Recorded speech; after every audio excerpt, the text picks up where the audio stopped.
Salve, salve, quadrinheiro! Dia de estreia aqui no nosso bate-papo sobre quadrinhos, aqui no Quadrinhos na Rede. Estreia? Como assim? Estreia, amigão, porque hoje vamos estrear aqui no canal a terceira temporada de Liga da Justiça. Isso mesmo, a saga da Liga da Justiça, no seu volume número 1 da terceira temporada, finalmente chega às bancas e esse bate-papo gostoso a gente vai ter depois da vinheta. Então, quadrinheiro, o que foi que aconteceu? Depois de algumas edições aí da segunda temporada da Liga da Justiça, comandada, capitaneada por By Meltzer e companhia, chega em nossas mãos a terceira temporada do seu volume número 1. Uma nova equipe surge das cinzas. E, quadrinheiro, se por um lado a temporada anterior, a segunda temporada, foi muito criticada pela escolha de roteiristas, essa aqui chega criando uma certa polêmica sobre os componentes na Liga da Justiça. Por que os componentes? Olha só, quadrinheiro, vem comigo, vem comigo. Sempre que você fala de Liga da Justiça, se você for das antigas, você vai ouvir isso aqui, ó.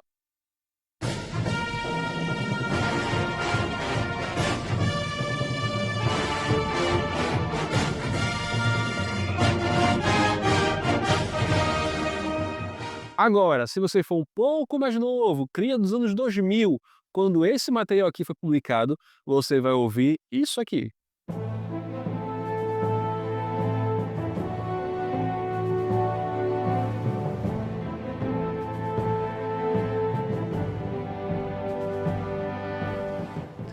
Independente de que época, dia, ano você tenha nascido, sempre que a gente fala de Liga da Justiça, é claro que você vai lembrar dos bastiões da Liga da Justiça, da Santíssima Trindade da Liga da Justiça, composta aí por Batman, Mulher Maravilha e Superman. Infelizmente, ou felizmente, dependendo do seu ponto de vista, não é isso que vai acontecer aqui em Liga da Justiça, terceira temporada, volume 1. Pelo menos, não diretamente. Quer saber o que aconteceu? Calma que eu vou te explicar, quadrinheiro. Olha só, antes de a gente falar da edição, vamos nos ater aqui a algumas curiosidades e fatos cronológicos da época que esse simpático gibizinho foi publicado aqui em terras brasileiras. Nós estamos falando de dezembro de 2009, quase 2010, a DC Comics se preparava aí para lançar o seu recomeço de universo chamado Novos 52, como você bem deve saber. E para limpar a casa, tá? Para limpar a casa, a DC decidiu numa jogada editorial isolar a Trindade da Liga da Justiça, separando Batman, Superman e Mulher Maravilha dos demais personagens do universo da DC Comics. Então, nesse caso, a gente encontrava aí o Superman vivendo um arco muito legal chamado Nova Krypton, onde ele saía da Terra em busca de vestígios da civilização kryptoniana, deixando Metrópolis e, claro, todo mundo aos cuidados de Mon-El, aquele personagem bem parecido com o Superman, que ficou muito famoso por aqui na série da Supergirl da CW. Mulher Maravilha, por outro lado, Mulher Maravilha vivia o seu arco com o J. Michael Straczynski, que deixava ela mais ligada assim às suas origens amazonas, deixando o mundo dos homens um pouquinho para trás. Quem ficou responsável por tomar conta, para carregar o manto das Amazonas na nossa civilização, foi justamente a personagem da Dona Troy, isso mesmo, a antiga Moça Maravilha, lá da turma Titã, dos Jovens Titãs. E é claro que a DC não ia ficar sem o seu principal chamariz de vendas, que é o Batman, mas nesse caso não se tratava de Bruce Wayne, que andava meio morto no universo DC. Tratava-se aqui de Dick Grayson, sim, o primeiro Robin acabou herdando o manto do Batman. E isso você pode acompanhar aí nos quadrinhos publicados do Grant Morrison, que tem aí toda essa publicação de toda essa fase. Dito isso, a Liga da Justiça apresentava-se para esse bravo mundo novo, um pouco desfalcada, um pouco diferente do que a gente está acostumado. Mas não pense você, quadrinheiro, que essa trindade reserva estaria sozinha carregando o manto da Liga da Justiça. Nesse volume aqui você vai encontrar heróis de tradição, heróis de renome, heróis que estão acostumados a compor a Liga da Justiça, como Hal Jordan, né? O Hal Jordan aparece aqui como Lanterna Verde, o mais consagrado Lanterna Verde, e temos também a volta do Arqueiro Verde entre os membros da Liga. O time é composto também pela Estelar, pelo Cyborg, ambos saíram aí dos Jovens Titãs, né? E a figura do com um gorila, um personagem série D da Liga da Justiça, e a Doutora Luz, carregando aí o manto do Doutor Luz, né, que protagonizou toda aquela pataquada da crise de identidade que inaugurou a segunda temporada da Liga da Justiça. Falando editorialmente, acaba sendo uma jogada um pouco curiosa da DC, porque enquanto ela tirava os seus medalhões de cena, a Marvel, lá do outro lado, na mesma época, na mesma banca de revista, na mesma comic shop, botavam os seus maiores heróis, como Homem-Aranha e Wolverine, nas trincheiras dos Vingadores. Tem um vídeo completinho aqui no canal falando sobre Novos Vingadores, a sua criação, pronto para você assistir. Confere lá. E assim, para que tudo isso, né? Para que toda essa mexida, para que toda essa arrumada na casa das ideias? Bom, como eu falei agora há pouco, os novos 52 já estavam se aproximando. Então, para construir algo novo, é normal que a gente destrua os pilares da fundação antiga.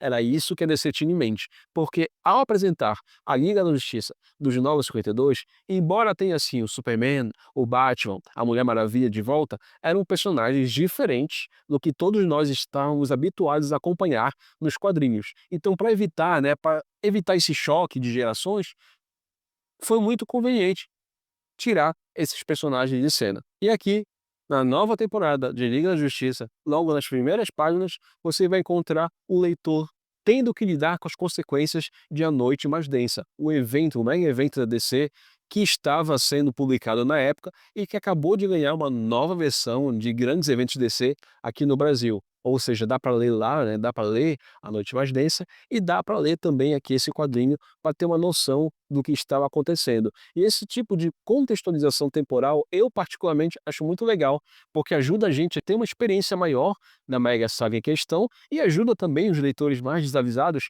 a se encontrarem no onde estava e o que estava acontecendo na época em que esse quadrinho foi publicado. Então, assim, é inevitável, cara. Eles estão substituindo os principais heróis da Liga da Justiça. Então, rola muito aquele papo de será que nós vamos conseguir fazer jus ao nome Liga da Justiça? Será que nós vamos conseguir preencher aí as lacunas deixadas por Superman, Batman, Mulher Maravilha e ver os heróis, olha só, ver os heróis lidando com essas dúvidas, com esses questionamentos, acaba sendo muito agradável, porque se você parar para pensar e ler as edições anteriores, ou as edições de todos os tempos publicadas da Liga da Justiça, você vê os deuses, né, os super-heróis da DC, eram vistos como os deuses vivendo entre os humanos. E aqui a coisa acaba sendo mais humana, acaba sendo bem humana, porque já pensou a responsabilidade que é você substituir um ícone como o Superman, por exemplo?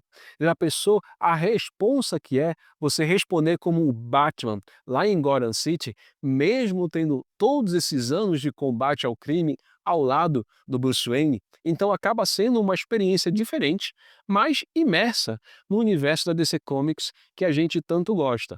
Tem muita gente reclamando aí dessa fase, da escolha da Panini de publicar isso. Eu lembro que isso aqui, quando foi publicado originalmente aqui no Brasil, nos idos de 2011, porque como eu já falei para vocês, isso aqui é extremamente pré-Novos 52, isso aqui foi muito polemizado. Poxa, essa formação, a Liga da Justiça não merece esse tipo de coisas.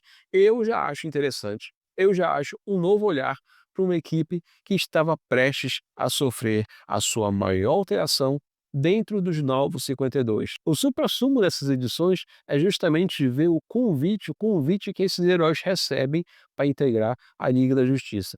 Quem acaba passando as chaves, entregando as chaves do Palácio da Justiça, da Torre de Vigilância, acaba sendo a própria Mulher Maravilha, que convence a Dona Troy a assumir o manto, né? Assumir o manto. E a Dona Troy acaba dando uma de Nick Fury e acaba convocando todos os heróis. Ela se faz valer do título de Jovem Titã e chama os seus colegas da equipe antiga. Chama o Dick Grayson, agora como Batman, ela chama o Cyborg, ela chama a Estelar, e todos eles têm uma reação diferente. A dinâmica de ver todos esses novatos comandando os membros antigos da Liga, sim, porque se é liga, a Trindade tem que dar as ordens. E nessa Trindade esquisita aqui, eles têm que dar ordens para super-heróis do escalão de Hal Jordan. Então acaba sendo uma química bem diferente, bem interessante, que vale sim a leitura.